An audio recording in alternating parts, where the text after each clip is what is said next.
one, we're going to do some light renovations on it, make it where it's a little, put more beds and heads kind of situation. And then phase 2 is adding an infinity pool and like other amenities around the area. So again, more of a passion thing. Like, if it takes off financially, awesome, but we're not looking at it to like make a lot of money. It's more just of a, how can we support like vision in life and like when we think about like legacy and like what do we want to be remembered for, like that to me is something that juices me up of like, how can we leave an impact on this world in a better place?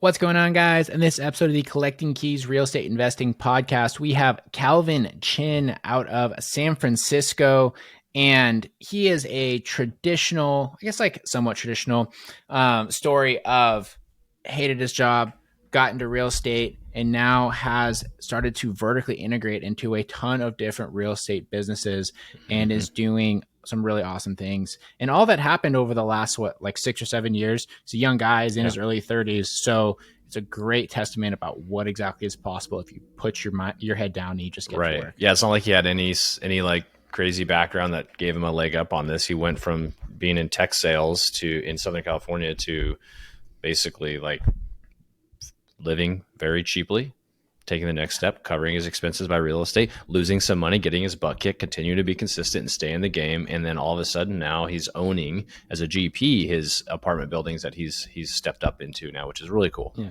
Well, he's not even a GP. He's a direct owner. Oh, sure. I should say that. Yes. He is the owner of these. Yeah, of 200 something units, which is significantly more impressive because he's not doing these syndications where he has like a tiny portion of the deals and sort of things, but he is buying these properties himself. And as you kind of mentioned, in good markets too. They're not shitty markets. Yeah, right. It's not in which speaks to the competitiveness of it and how difficult it is to buy in a good market.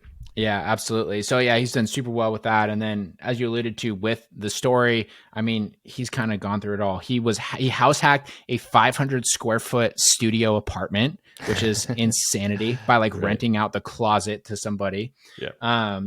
He lost $100,000 on his first deal. Which hurts. He has gone through all sorts of ups and downs. He lives in an expensive market, had to go virtual, had to do all these different things. And he just has a really great story. And the way that he's vertically integrating, I think, is just such a great way for people to scale real estate businesses and, themselves as they start to find themselves as entrepreneurs. So tons of great stuff here. But anyways, guys, hope you enjoy this show with Calvin. Seriously, you should reach out to him if you get any value from the show, and I'm sure that you will. As I always say, people come on these shows because they want you to engage with them. He's no exception. Yep. Super nice guy. He even says at the end that he cares more about how other people do at this point versus how even he does. So hit him up, take him on his opportunities. Besides that, you should share this with anyone who's interested in real estate, kind of like upcoming stories, investing, anything in between. And if you want to start finding off-market deals for yourself, you should go to collectingkeyspodcast.com/free. And you get your free 5-step guide to start turning off-market leads. And then you can start a business. You can start having vertically integrated businesses alongside those in a pretty quick fashion. So anyways, guys, super good stuff here. Enjoy the show with Calvin Chin. All right, we are here today with Calvin Chin, who is real estate extraordinaire, doing everything from multifamily. You got a brokerage, you're vertically integrating a bunch of different ways. People who don't know who you are or sort of what you're about, why don't you give us a little bit of a rundown on kind of like your backstory and what all your business and everything looks like? Because you're doing a lot of stuff, man. I'm super impressed. Yeah, man. I mean, just backstory is probably like a lot of people out there, was in a 9-to-5. I was in technology for a long time. And, I was always taught as a kid that was like the dream, right? To be in a good industry and a good job and making an awesome W-2. And, I thought if I made a good W-2, I'd be successful and I'd be happy. And once I got into that and started climbing the corporate ladder, figured out that I definitely was not. So did what a lot of people did. I went home and I Googled, how do I quit my job? And real estate came up a bunch. So started to do a bunch of research into that. Got my ass kicked a lot of times, but eventually, was able to scale up enough of my real estate as a foundation to, cover all my W-2, salary and my expenses as well. And then quit my job and then started to just grow from there and started adding businesses. We do like you said, Mike, anything from multifamily to Airbnbs. We just got under contract on a wellness center actually in Hawaii that we're pretty juiced on. Um, we just integrated property management into our team as well. So yeah, man, it's been a lot of growth, but a lot of journey along the way, a lot of failures along the way. But it's all worth it in the end. There you go. All right, guys, there you have it. So that's the secret. You be dissatisfied with your W-2. You go Google how to quit your job. Then you just do what Calvin did, and you'll make it. Success. It's that simple. That's it. That's it. Podcast done. Next. Yeah, podcast done. Thanks, guys. No. I want to dive into some of the details there, because I know that that's not exactly how it happened, right? So you say you were in. Well, first off, how old are you? 31. 31. Gun. Okay. So you're young, right? You're my age. Dan's pushing 50 over here, but yes. Gray beard. That's all that, right? Yeah, right. But so you're young, so that stuff takes time though, right? So when did you start on this journey? Like you said, you got into technology. I'm assuming you went to college. Yep, went to college. Yep. Yeah. And so how long were you in that role, and like what kind of job was it? Were you working at like a FANG company? Were you making $500,000 a year? Were you like a technology company that you're working in the basement of somewhere that was like making keyboards? Like, 'cause those greatly influence your ability to scale with what you've done, right? And I just like to hear the nuts and bolts about where people are coming from. Yeah. So I went to college, right? Didn't know what the hell I wanted to do. So studied business, which is the most general, wide variety of things, which means that you don't know what the hell you want to do yet, right? So basically ended up in sales. I got a job at a big company called Oracle that a lot of people heard of. My salary at the time was a whopping $46,000. Nice. Mm-hmm. So I was crushing it, right? I could afford at least two things on the dollar menu at McDonald's. So that was cool. And so, did that for, a few years, put my head down, started to really get good at sales in general, just get that craft going. Cause I knew that, hey, sales, I've heard, is translated to almost every industry. So I know I don't want to do this forever, but let me learn a skill. So put my head down, started making some good money, getting into six figures. Making some good money from there. But along the way, learned about this real estate thing that a lot of people have heard about. So any commission check I got, that was going right into buying an asset, right? Mm-hmm. And just did that over and over again, lived well below my means. And I know a lot of people talk about that, but, I lived in San Francisco, probably one of the most expensive places in the world. My monthly expense was like $2,400 a month, which in San Francisco is pretty solid. That's like right? Were you living in like a Lowe's box in the Tenderloin, or like what was that? I was in Soma, but I house hacked.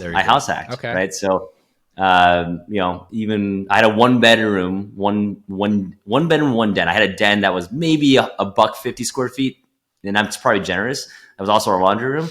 I rented that out to a coder as well. I was doing coding boot camps. And he had a curtain as a door, and he slept on the floor. Essentially, he didn't get a bed. So I don't even think it fit in there.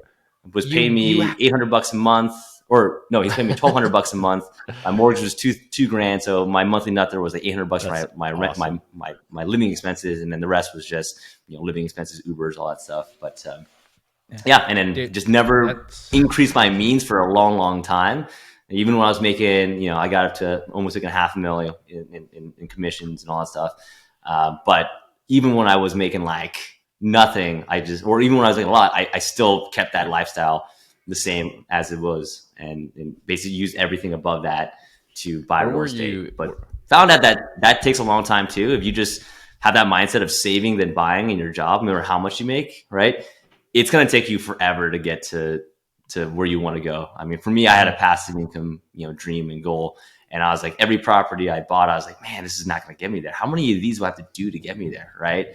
And how much money do I have to make in my commissions to do that after taxes? It's funny you say that, right? Like, cause I was thinking just the other day, I had a random thought. I was like, you hear all these people out there say, well, just buy one property a year for 10 years, you'll retire happy. It's like, how freaking hard that is to buy one property a year for 10 years if you're doing it working a W-2 and then just trying to take excess income to buying a property 20% down every time. It's super hard. Oh, dude.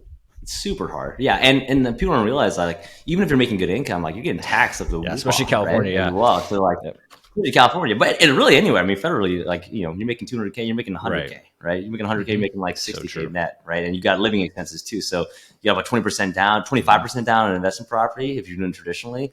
Like, and even if you put 25% down on a 200K property, how much cash flow are you really getting from that? Like, even if you have 10 properties, are you going to be able to live off that? I don't know, man. Like, I don't think so. So did you Yeah, start absolutely. investing in Southern California, or were you like going virtual like many people do?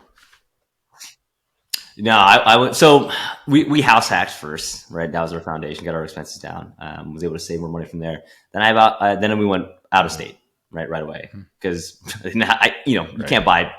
If you buy 10 properties in California, you probably make some good equity, but your cash flow probably is pretty trash still.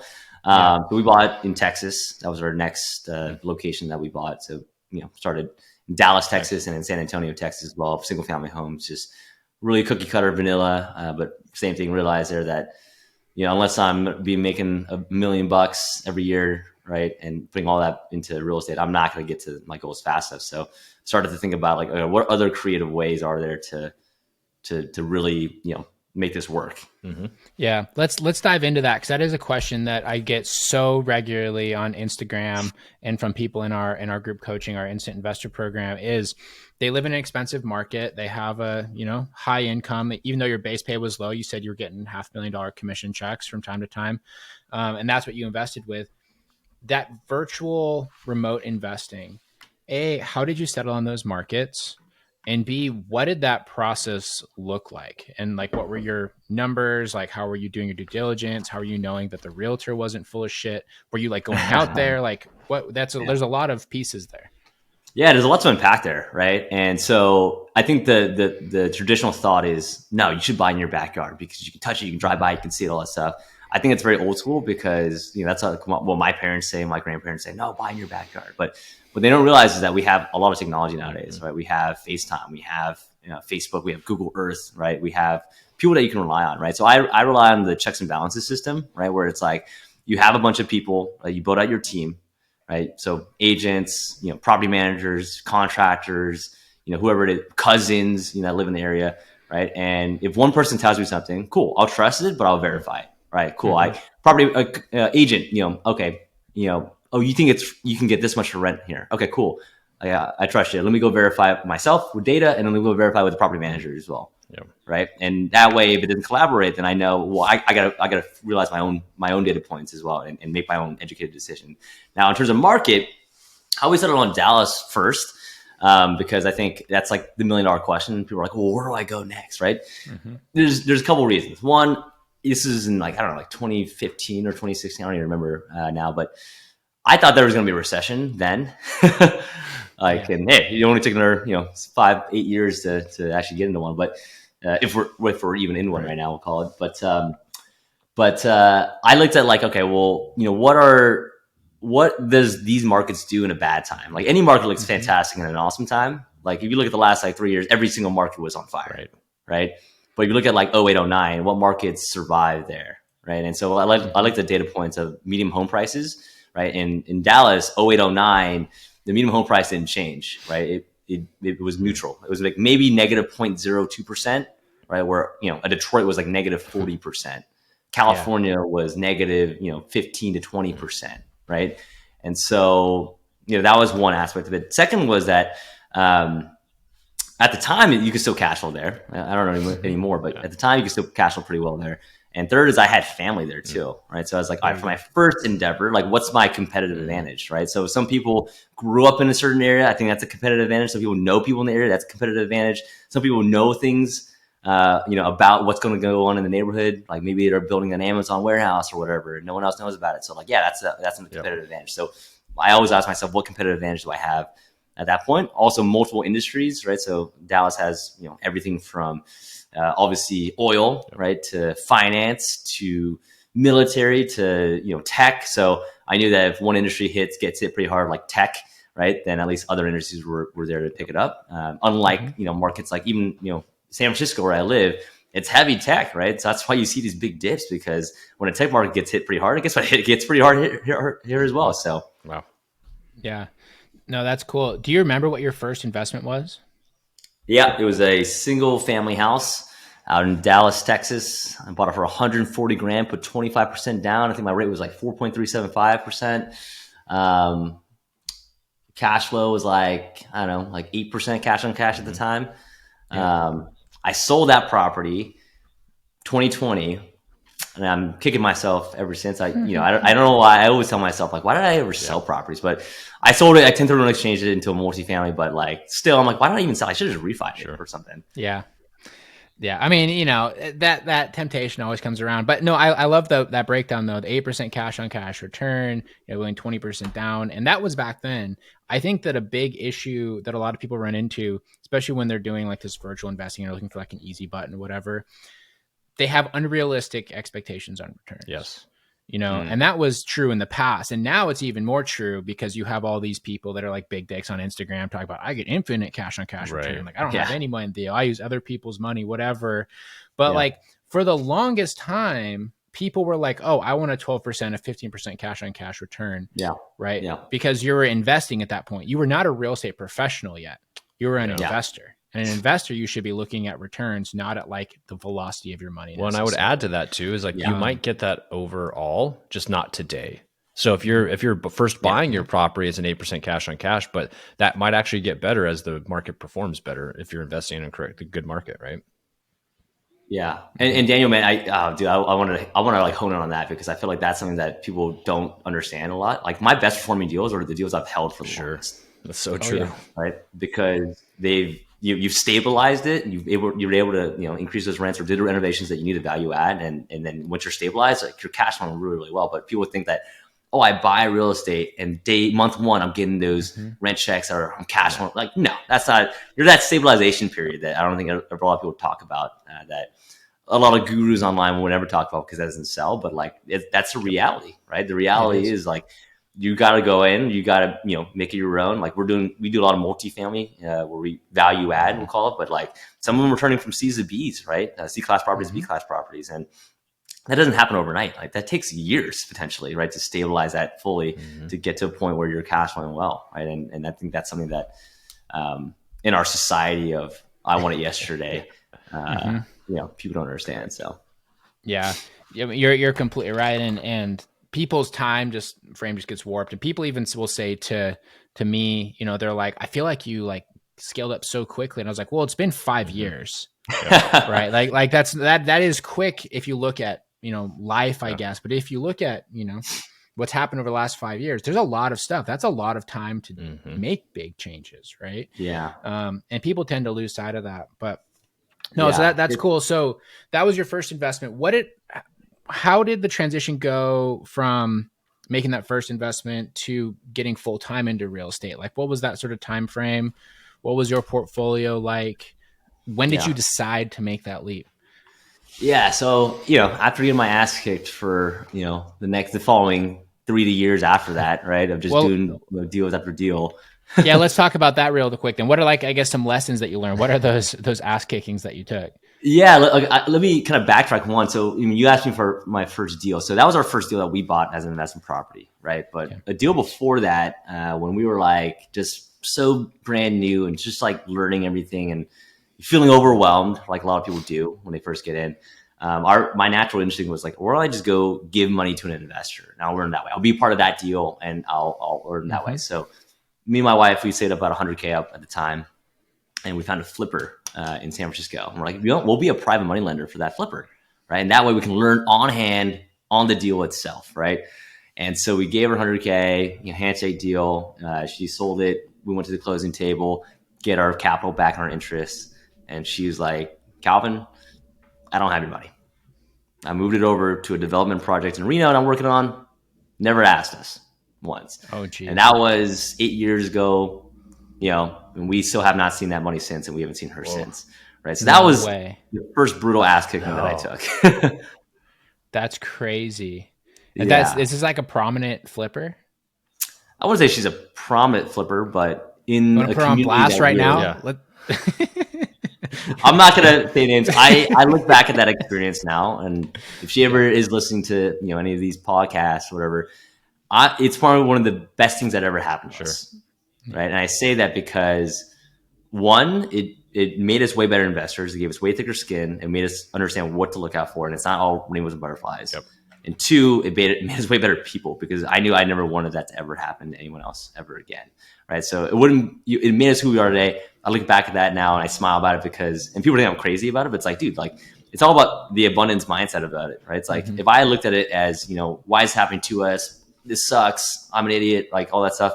Then, we wouldn't be talking right now. I'd be probably in a cubicle still working my W-2, just hating my life. But, that experience was almost like a slingshot effect of like allowing us to fail pretty deeply, right? Call it it's really expensive education. But it made us be like, all right, like we have to make this succeed now. We can't fail if we don't quit. So let's just keep on moving forward and make sure that we don't make the same mistakes ever again, right? And just be more cautious. And, I think our lives in general, right? I think people are scared to fail, but one of the things that I truly believe in is that what separates people that make it in this industry or not are the people that recover fast from failure, because everyone's going to fail no matter what, right? So if you can recover fast and learn from those and be better from it, then that's what's going to separate you from the pack. Right. I love that too. You said you can't fail if you don't quit. That's so valid. Yeah. But the maturity that you had, though, I guess like the big picture financial maturity to understand that and to keep moving forward is 100% where most people stop, because like they have a, like a broke mindset around money, and it's a challenging thing to overcome. I mean, you were in a position where you had been educating yourself. You knew there was upside. You knew there was opportunity out there. And now you had taken the easier path, it felt like. But that education piece, I think, is something that is super overlooked by people, because if you are diligent about developing that education and making sure that you are understanding the opportunities that are out there and what other people are doing and how you can do the same thing, it's much easier to overcome those big losses and those challenges. Even though $100,000 on like the first go around, $100,000 loss, I don't know if I would have stomached that. That's pretty brutal. That is definitely yeah. So Warren Buffett has a quote. He says, "You got to learn from mistakes, but it doesn't have to be your own." And to your point, like Mike, I totally wholeheartedly believe in that, man. It's like if I had a mentor that like I could like replicate systems I knew like I could lean on and like understand how to build systems the right way, that would have never happened to us, right? Yeah. But hey, lesson learned.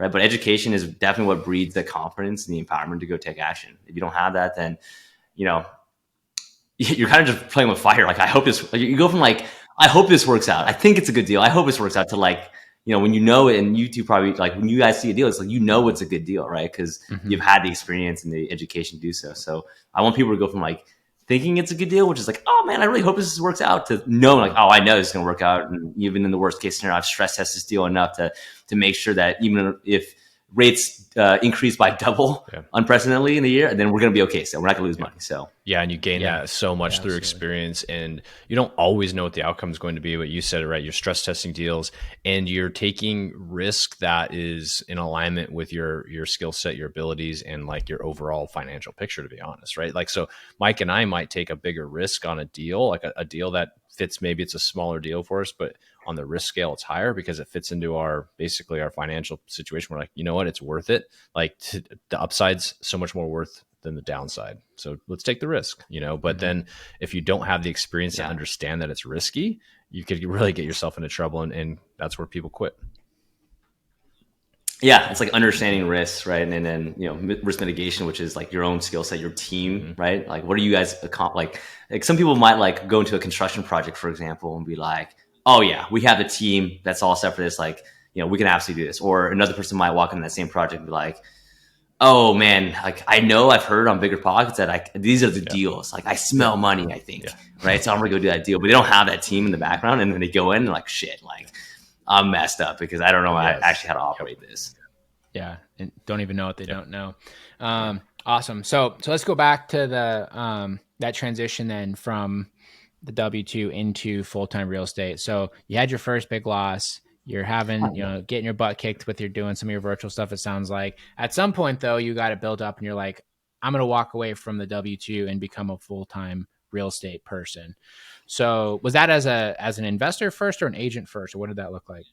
Yeah, so it was. So I'm not an agent, right? I'm just Oh, an you're not an investor. agent. Oh, okay. I Yeah, didn't realize yeah. that. So my wife is. My wife's an agent, Oh, so she okay. runs the broker side of things. But yeah, so it sounds a lot easier, right? Said and done. So from the Dallas property, we just learned my mistake, got our next deal, made some different mistakes, but never made the same ones, and just kept on doing deals and getting better and better, and eventually got to a point where that passive income was replacing my base salary, right? And so I had a decision to make, and the decision in my W-2 was, do I continue to move forward, right, or not, right? And I remember I had a situation where they were like grooming me to take over leadership of my team, and they had offered me the job, and I knew at that point, like, this is that fork in the road where people talk about all the time. Like, either I'm doing that, I'm all in on climbing the corporate ladder, or I'm out, right? And I knew I didn't ever, in my heart, I knew I didn't want to do the corporate side, but to be honest, it was hard. Like, even when we built up enough passive income, it still took me about 2-3 years to quit,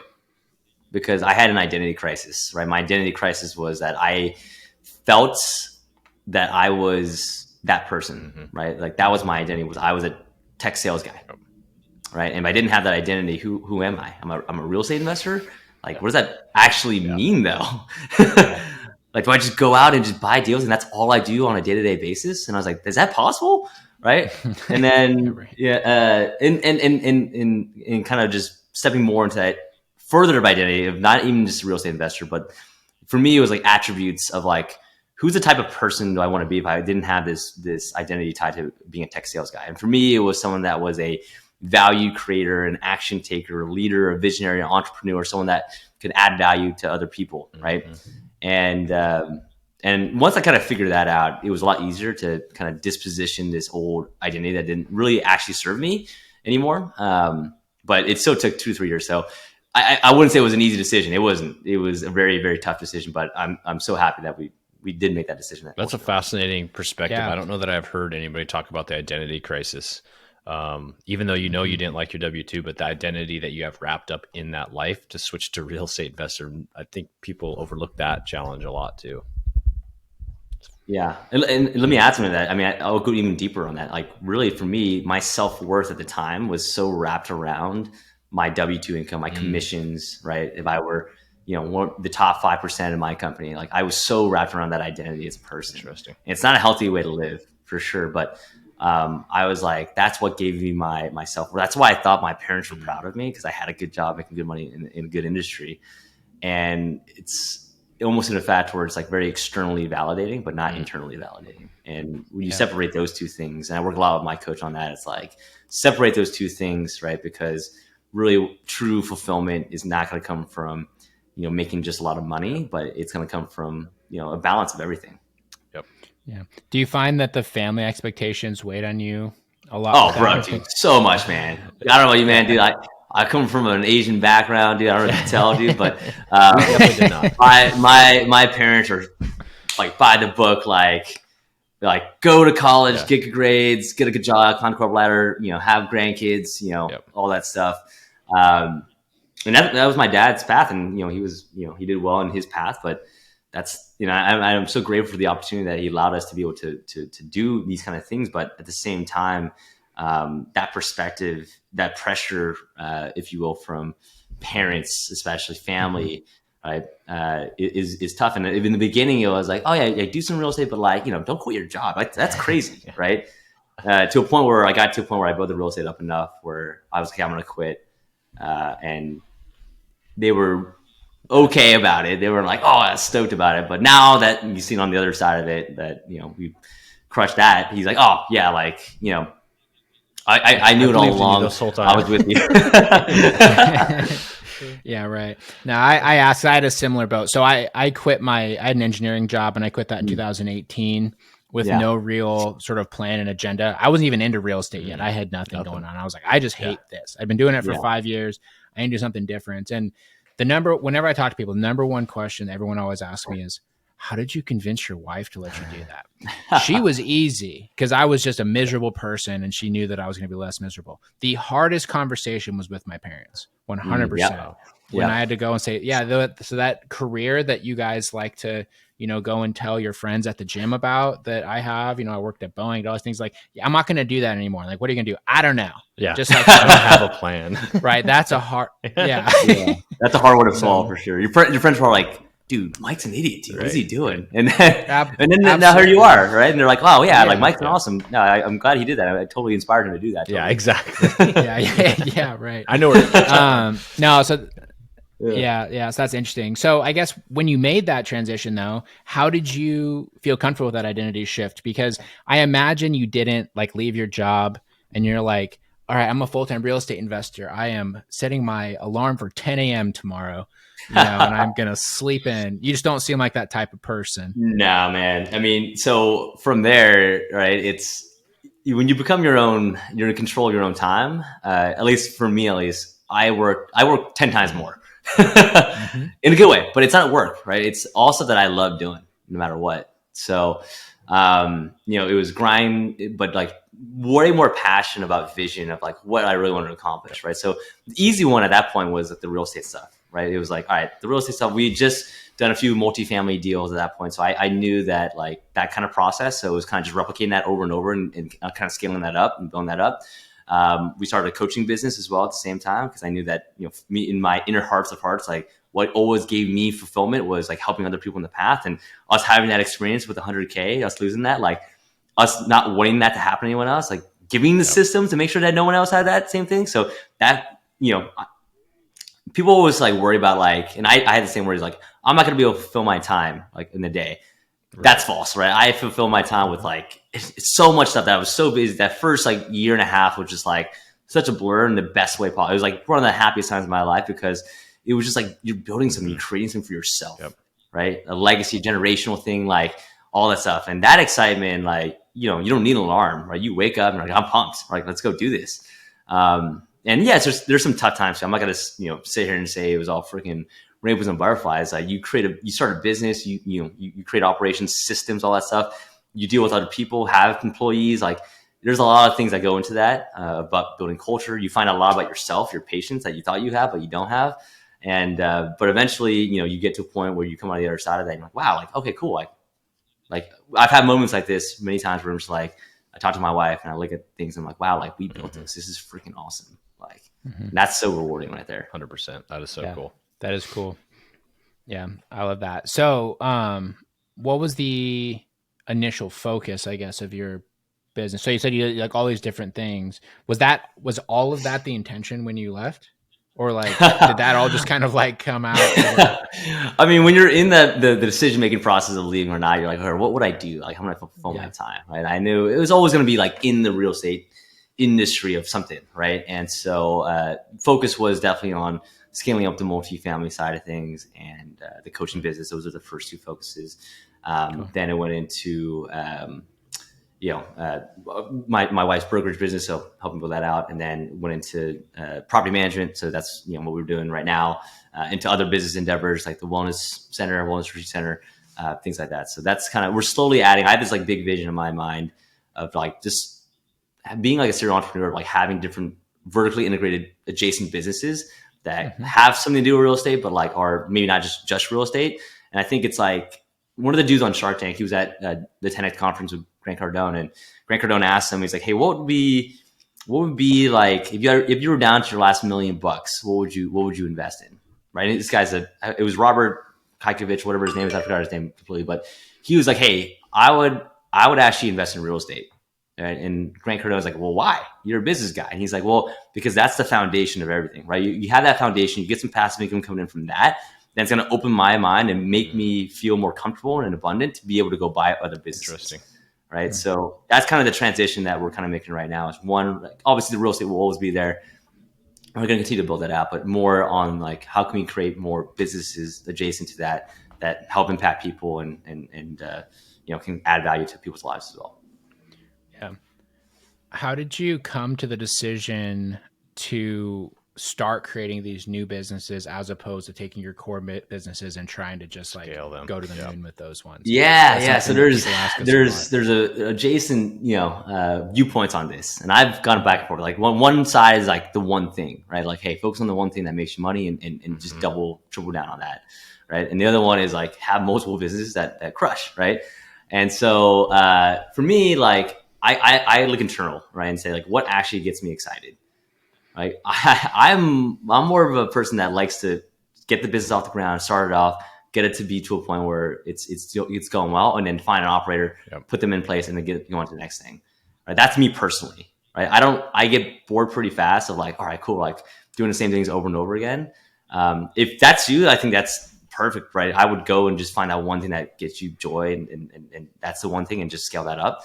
It's not like those other businesses don't give me joy. I still find lots of joy now, right? But I also find my most passion that gives me most energy in life is growing something, building something, right? And then not operating it after that, but growing it, building it, finding someone that loves operating it, and then moving on to the next one. And still being, you're never going to be, disconnected from those old stuff. Like you're still always going to be connected. I'm still very connected to everything still, but I find the most joy in like building those systems out and in a crazy way, like, and I'm sure a lot of your listeners who are business owners would understand this as well, but just having the pressure and the I guess the uncomfortableness of building a business, I hate, but I love, right? It sucks, but it's like, I love it because on the other end of it, you're like, wow, like we overcame all these challenges. We created all these systems and strategies, and now I'm on to the next. Right. And so someone told me a quote this morning in my pod, actually. It was,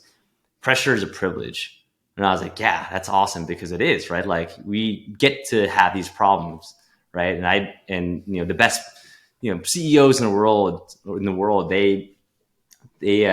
reading the Bob Iger book right now, the Disney CEO. He was talking about like all the different like stuff that he has to go through on a day-to-day basis, all these problems, but they're not problems. Like he loves waking up in the morning and solving these problems, right? And that's the mentality that he has that a lot of people don't. And I'm like, oh, I love those problems at the end of it. In the middle of it, you're like, this is like a lot of stuff that's going on. But if you look at it in the viewpoint of like, oh, this is fun. Like we're solving these problems. They're not long-term problems, but they're what's in front of us right now, and how do we solve these? And that's the fun part about it right there. So, and I'm assuming that's kind of how you probably are pivoting to these other businesses and or integrating, is you're like, this is a problem in my business. Let's pivot and solve that problem, which ends up becoming a new business or, a new vertical for you, like property management. Yeah. 100%. Exactly. Yeah. They're just, parts of our business. And I'm like, we can do that. That's kind of what Mike and I have found with a lot of the creation we've had. It's because we're trying to solve a problem, and then lo and behold, a business pops out from you. You're like, oh shoot, cool. Other people might have this problem, or this might solve something else. Yeah. And it's a whole aspect of control too, right? Like I felt, and when I early on, I started out, I self-managed, right? You can self-manage, your few properties, 5, 10 properties, right? It still sucked, right? But then I learned from that experience, and I was like, oh, I'm a third party that out, right? And I did that for a while, right? Until we got into the hundreds of units. And then I was like, you know what? I don't feel like I have control of my properties anymore, right? Because I'm relying on this property manager. I tell them what to do, sure, but do they actually get it done on a fast time? They don't care as much as you do, right? So let me get my control back. Let me bring it vertically integrated. And then move on from there. Cool. I love it. It's kind of like a selfish question a little bit. I don't know if this will relate to too many listeners. How do you handle your investing in tangent with your business? So this is something that we have been dealing with. So like when Dan and we first started working together, we were in investment business. Okay. Like our main thing was we were looking for opportunities. We would have transactional stuff and things you didn't want, but at the core, we were using the business to buy assets. Now we are in a position where our businesses are producing significantly more revenue than they're producing investment opportunities. Okay. For you as an entrepreneur and just like individually, how do you like, has your investment criteria changed? Are you still looking for like the same stuff that you're looking for when you started as a full-time investor? Like how do your businesses kind of like support your investing? Because that's where long-term wealth comes from, right? But when it's no longer your focus, you're not just like an investment business. You have to sort of change your mindset a little bit. Yeah, that's a really, really good question. So I look at it as I'm an investor first and foremost, right? So the businesses I have, they're supporting my investment, journey. Because for me, it's about wealth, right? Not about being rich. And I don't want to earn a job, right? But all these things. So like we have a coaching community where like we coach people. We also raise capital, right, and do deals together from them, right? So that's vertically integrated as well on the investing side, and we're helping people do that too. The property management business, right? That's by doing that, we're actually saving money for the property and enhancing the quality and the experience of the tenants, right? And making it a better place to live and ultimately making it more valuable too, right? By increasing NOI. So that's increasing that as well. So at the end of the day, like for me, and our businesses are different. I mean, like, yeah, like obviously our businesses make more active income than our properties do, but our properties make probably way more money in general in terms of the cash flow and the equity that we build on those versus our active business. And again, that might flip flop, and when that flip flops, maybe the viewpoint changes. But right now, for me at least, I'm an investor first and foremost, and any business I create along the way is to enhance the business of the investments itself. Cool. Yeah, that makes sense. What does your portfolio look like right now? We have about 231 doors spread across anywhere from California to Hawaii now, to Utah, to Texas, to Kansas City, to Tennessee, to Alabama. Wow. And exclusively you're buying are you a multifamily now? Correct. Yeah, multifamily. We do multifamily. We'll do an occasional single family. I hate doing the single families, but if it's a screaming deal or whatever, like we'll do the occasional one. But got it. Yeah. Yeah. And your GP on all those? Yeah. So we actually don't syndicate. Most of them we own ourselves. Cool. Nice. That's And sick. sometimes we'll bring in partners, like JV partners, to do deals with. But for the most part, we just own them all ourselves. And I like that control aspect a bit more. The syndication, you're kind of stuck with an exit strategy, right? You need to sell for your people to have returns, and I just don't like that because I'm a long term buy and hold guy, and that doesn't always align with if you're syndicating, could be 50 LPs on your deal, and you're like, someone's going to come up with something, and they're going to need some money, and you need to exit, and you're forced to exit at that point. And it's not always the best financial decision to make when you have to exit too, right? And so but you're kind of tied to that structure. Yeah, absolutely. Yeah. Absolutely. I just always like to clarify because one of my biggest real estate pet peeves is all these freaking dorks on Instagram that are like, I have 300 units. It's like, bro, you're an LP in a fund. Yeah. You don't own anything. Yes. So true. Yeah. What? I should get more LP stuff. I've only in one LP thing right now, but it's mostly because it's one of my buddies. And but I don't know. I just like the control. I'm a control freak right now. I'm young enough where like I want to do all this stuff, but when I get older, I'll probably reverse that into a little more passive stuff. Multifamily, it's great for equity and cash flow, but it's not as passive as people think it is, right? Like you're doing stuff on a day-to-day basis to manage it. But at some point, we probably want to change that portfolio into something that's a little more passive. Right. Well, I want to hear a little bit about this wellness center you said you just bought is in Hawaii. What's the plan? Yeah, like, what does that look like? Yeah, so that's more of a passion project. So we one of our partners, he's one of my operators in our property management business and our investment business. But him and his wife we're really good friends with, and our visions align in terms of like just helping people out, right? And so for her, I'm a big believer in operators in general, right? So for her, her mom had schizophrenia, right, and was diagnosed, and then kind of ruined they had a lot of real estate here in San Francisco, and that kind of made it very difficult to run those, and they lost a couple properties and whatnot. And so her whole big mission in life is to open up a mental illness wellness center, retreat center, right, for people. And so we've known them for many years now, and an opportunity came up to partner with them to do a deal with them. And so what we're doing is we're doing that deal with them where that retreat center, it's a retreat space, right? So maybe 2 retreats for mental wealth that they're going to run that business on. And then the rest of the time we're going to rent out that area, that space to other retreat centers, whether that's corporate retreats, whether that's just other wellness retreats and operators, whether it's our own coaching retreats that we do. So that's the whole ideology, is having like a sacred space to be able to really go deep with people in terms of their own, whether it's mental wealth, I'll call it, or financial wealth, or even fitness, but a way to do all those things and have a space for that. So is it kind of like maybe like a large home with some property, or is it actual like commercial facility?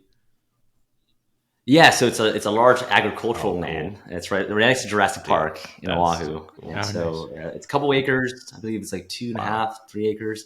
A lot of land in Hawaii. Overlooks the ocean. It's a giant house with, I think, with a side house and then another like ADU type of situation. Our plan, 2 phases. One, we're gonna do some light renovations on it, make it where it's a little put more beds and heads Right. kind of situation, and then phase two is adding an infinity pool and Oh, like yeah. other amenities around the area. So again, more of a passion thing. Like if it takes off financially, awesome, but we're not looking at it to like make a lot of money. It's more just of a how can we support like vision in life and like when we think about like legacy and like what do we want to be remembered for, like that to me is something that juices me up of like how can we leave an impact on this world in a better I place. love that. That is really cool. Nice. That is cool. And, I know it's not fully for financial, but I believe that people will always want to live and go to Hawaii. So I'm sure you'll do okay with it Yeah. if you look at it long term. That land is always going to be Right, there, it's right? very limited And, and valuable. Exactly. land, It yeah. is. It's never gonna, Exactly. it's a small island. It's never gonna lose interest to the greater human population. So, Yeah, it's Hawaii. At the yeah, worst case scenario, we'll Right. live there, right? Oh, Oh, no. tough. Oh, no. yeah, boohoo. Awesome, man. Good stuff. All right, we're gonna start to wrap up the show here. We're gonna go into our end of show questions. First question: what is your craziest real estate investing story? And that $100,000 loss is pretty crazy. But if you have any other crazy stories, it could be a crazy tenant, big win, big loss. Only rule is you're not allowed to talk about finding a dead person in a property because people always bring up those stories, and I don't like those. Yeah. So I think I'll tell you the funniest story that I had was when I was still self-managing over multi-families. We had we call it a menage a trois of kind of like a real reality show situation happening on one of our properties where one tenant was hooking up with another tenant, and then his neighbor was also hooking up with her, and that other guy did not know about that. And so when they found out about it, um, you know, guns were exchanged, words were exchanged. No one got hurt, right? But such an interesting thing, just to menage a trois stuff. And so we had to unfortunately evict all three of them out. But what we found in the actual units itself was just real nasty stuff. But I'll leave it at that. You can use your imagination. Oh, my God. But they have What like a kind sex of- dungeon going on in there. Or Sounds what? like it. Basically, yeah, basically. So that was the craziest experience that we've had in our investing. But Yeah. it's not Reason the for territory. eviction. Menage a trois. Yeah. Yeah. Right. Yeah, That's that was a four. That was one. That only had 4 units, and 3 of them were hooking up to each Wow. other, kind of thing. So that kind of leaves a bad cultural taste in the performance of the building. And also, just Yeah, tense- well, what the intensity of fourth building as person well. is just not getting any action. That's not fair. You can't. Yeah, they're just like, what's Why going am I on here? getting- Like, it's why? not fair. Yeah, I get no love here. Yeah, That's funny. That reminds us of the house that Mike and I bought, or I guess we wholesaled technically, that had 2 women dating upstairs, and then their ex-girlfriends were dating in the downstairs unit. So there's 4 women, all exes of each other, all living together. And I'm like, what Wow. is going on here? like the Playboy Mansion of Of middle-aged wherever that property is. lesbians. yeah. Yeah. Sounds like It a fun was- time, man. Exactly. it was interesting for sure. Yeah, there was a lot of baggage on Yeah. that one. Yeah, double dates are interesting right. for sure. Yeah, right. Cool. All right. So next question: what is the number one tip you would give to a small-time investor looking to get started? To a new investor looking to get started, or to a small-time investor looking to take their business to the next level?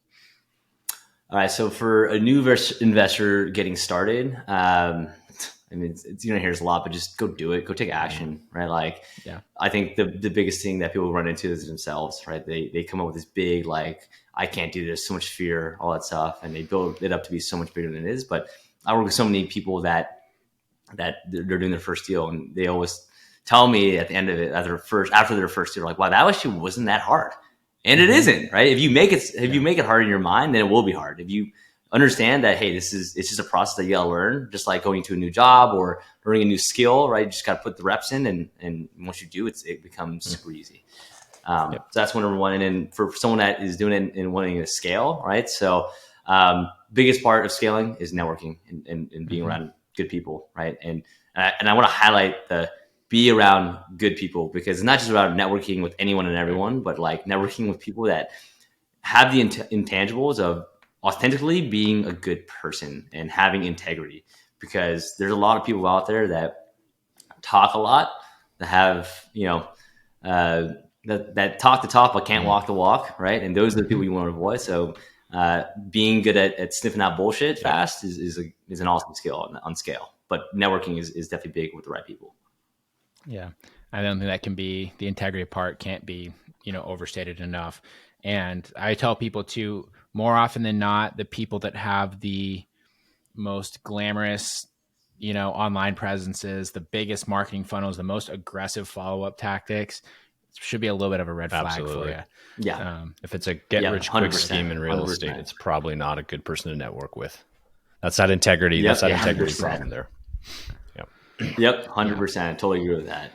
So cool. All right, last question. Where can people find you, follow you, and reach out to you if you'd like them to do so? Yeah, I'm easy to find just on Instagram, Calvin Chin REI, Facebook, just Calvin Chin. And then you can find us on our website, zenkosuniversity.com or zenkoscapital.com. Always happy to share knowledge. And if anyone ever wants to ask questions, just hit me up. Always happy to share. Sweet. Cool. And just one more thing to add on to that. Who is the most ideal person that should reach out to you about like your program or the stuff that you do? Yeah. So ideal person, if you're looking for mentorship or getting coached on real estate investing, someone that one is a good person, right? And I can't stress that's enough, right? To us, like, I don't care about you if you don't know anything about real estate or not. It's all about, for me, like, if, we're trying to build a community of people that are surrounded by good people too. Yep. Right. And so that's number one, no matter what. I still interview every single person that comes along in our community because I want to make sure that they meet our integrity meter, if you will. And so one that is genuinely a good person that cares about other people's success, number one. And number two is hungry and curious for knowledge and to actually either get into real estate as an investment for the first time and or to scale their business. Maybe they have one or two properties already and they're looking to get into 10 to 20, right? And how do I do that? So those are a few types of people, I would say. Cool. Awesome. Good stuff. All right. So dirtbags, don't reach out to Calvin. Just want to talk to you. If you're a dirtbag, go start like a Key Glue. If you're a dirtbag, go pound sand. Yeah, right. Yeah, right. So awesome. Well, thanks so much, Calvin. I really appreciate you coming on the show, man. And seriously, guys, if you got some value from Calvin here, and I'm sure that you did, go ahead and reach out to him on Instagram. Check out his course. He has, or I guess his coaching program. Super awesome guy who's doing a lot of big things. And if you can't tell, he actually does give a shit about you and your success, not like a lot of the other folks out there. So take him up on the opportunity to speak with him and see what he has going on. Besides that, guys, please share this with anyone else who might find it interesting and leave us a 5-star review. It's a great way to help us go up in the rankings. If you put it in front of more people and you show other people, kind of like cold people that are just researching podcasts, that ours doesn't suck, by leaving us a review. It's a great way to verify that other people enjoy it. Besides that, go to collectingkeyspodcast.com/free. Get your free 5-step guide to start getting off-market leads. Have a good one, everybody. Appreciate you all listening. See ya.